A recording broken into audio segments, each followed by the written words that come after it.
terms of my grooming habits, I think it's really kind of evolved over the years. You know, when I was in high school, I had a kind of a Basquiat situation on my head. When I got to college and got to university, and then really got into finance, you know, my grooming habits really changed to be very clean cut. And for me, it's really about finding a way to keep myself clean shaven, but still have a kind of a style of my own personality to what I'm doing from a grooming standpoint.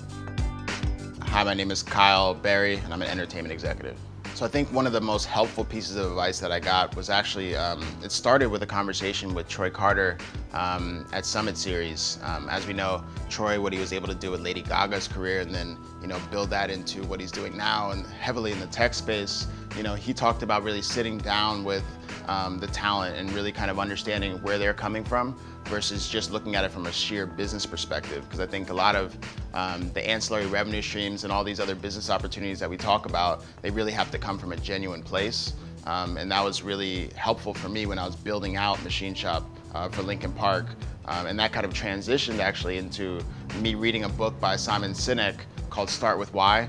And again, that kind of speaks to not only understanding, you know, what you're doing and where you're doing it and the geographic locations where you might be doing business, but understanding why you're doing it. So my book, which is called Stunt, Navigate the Journey is the subtitle.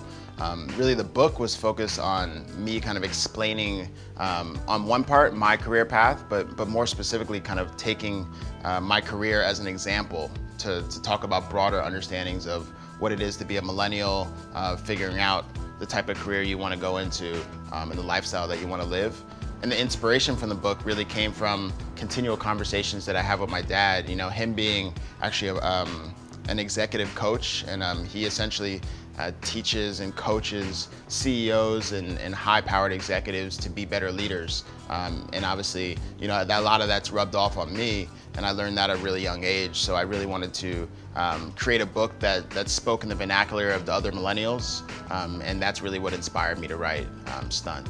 So I think what I would tell my younger self really was to really kind of soak up and absorb the experiences that I was getting, and not just for what they were at the time and kind of being really a tunnel vision at the time, but really kind of looking at how are the things that I'm learning in those specific moments, how are those going to help me later on in life. So I think a lot of young people are looking for answers in today, but a lot of times I think a really good exercise that I try to do it myself is think, you know, 5 or 10 years down the line, who is that person going to be? But then more so, like if I was looking back 10 years, what would I want to be able to say that I did 10 years ago?